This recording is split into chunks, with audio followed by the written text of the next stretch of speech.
আপনি দেখছেন news now, আমরা জানি কোনটা খবর। अगले अप्रैल में होने वाले Tripura tribal area autonomous district council election को लेकर पहाड़ों में हलचल बढ़ चुकी है। प्रशासन की तरफ से तैयारियां शुरू होने के साथ साथ पॉलिटिकल पार्टीज में भी संगठनात्मक गतिविधियां शुरू हो चुकी है। पहाड़ों में वोटिंग के त्योहार की तैयारियां फिर से शुरू हो चुकी है। अगर सब कुछ ठीक रहा तो अगले साल अप्रैल के दूसरे हफ्ते में TTAADC इलेक्शन होने वाले हैं। मौजूदा काउंसिल का टर्म 18 अप्रैल को खत्म हो जाएगा, इसीलिए स्टेट इलेक्शन कमीशन और प्रशासन उससे पहले पूरी इलेक्शन प्रोसेस पूरा करने के लिए हाई लेवल पर तैयारियां कर रही है।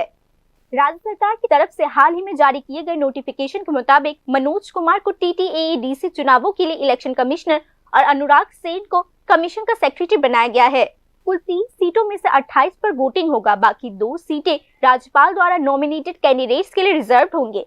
ADC लंबे समय से सीटों की संख्या 30 से बढ़ाकर 50 करने का प्रस्ताव दे रही है, लेकिन राज्य सरकार ने इसे स्वीकार नहीं किया है। इसी तरीके से विलेज कमेटी की संख्या 589 से बढ़ाकर 710 करने के प्रस्ताव भी दी गई थी, लेकिन उसे मंजूर नहीं किया गया। न्यूज नाउ को मिली जानकारी के मुताबिक इलेक्शन कमीशन जल्द ही ADC पोलिंग स्टेशन की ड्राफ्ट लिस्ट पब्लिश करेगा। इसके बाद क्लेम्स और ऑब्जेक्शन को सॉल्व करने के बाद फाइनल लिस्ट पब्लिश की जाएगी। सबसे जरूरी मुद्दा वोटर लिस्ट का है। अगर SIR प्रोसेस के जरिए फरवरी तक फाइनल वोटर लिस्ट पब्लिश हो पाती है तो उस लिस्ट के तहत चुनाव लड़ा जाएगा, नहीं तो 2025 में पब्लिश हुए आखिरी फोटो वाली फाइनल वोटर लिस्ट वैसे ही रखी जाएगी। पश्चिम बंगाल में SIR प्रोसेस पूरा होने के बाद त्रिपुरा समेत कई राज्यों में वोटर लिस्ट को रिवाइज करने का काम शुरू हो जाएगा।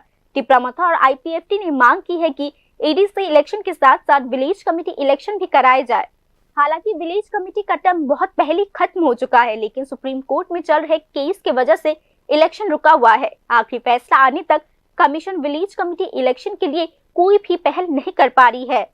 सरकारी सूत्रों का दावा है कि ADC और विलेज कमेटी इलेक्शन एक साथ कराना वास्तव में नामुमकिन है। कमीशन के लिए जरूरी संख्या में पोलिंग स्टाफ, बैलेट बॉक्स और लॉजिस्टिक का इंतजाम करना बहुत मुश्किल हो जाएगा। ADC इलेक्शन से पहले ही पहाड़ों में राजनीतिक हलचल तेज हो चुकी है। सभी पार्टियां संगठित होकर मैदान में उतर चुकी है, लेकिन सबसे चिंता की बात यह है कि सत्ताधारी BJP और उसकी सहयोगी टिप्रामथा को अलग अलग इलाकों में अपना दबदबा बनाए रखने के लिए बड़े टकराव, हिंसा और तनाव का सामना करना पड़ रहा है, जिसकी वजह से शांति पसंद जनजाति लोग घबराए हुए हैं। आने वाले अप्रैल को ध्यान में रखते हुए BJP, टिप्रामथा, IPFT, गणमुख परिषद और कांग्रेस सभी ने ADC के दबदबे वाले इलाके में सक्रिय संगठनात्मक तैयारियां शुरू कर दी है। दूसरे शब्दों में चुनाव से पहले पहाड़ी राजनीति फिर से गरमाने वाली है।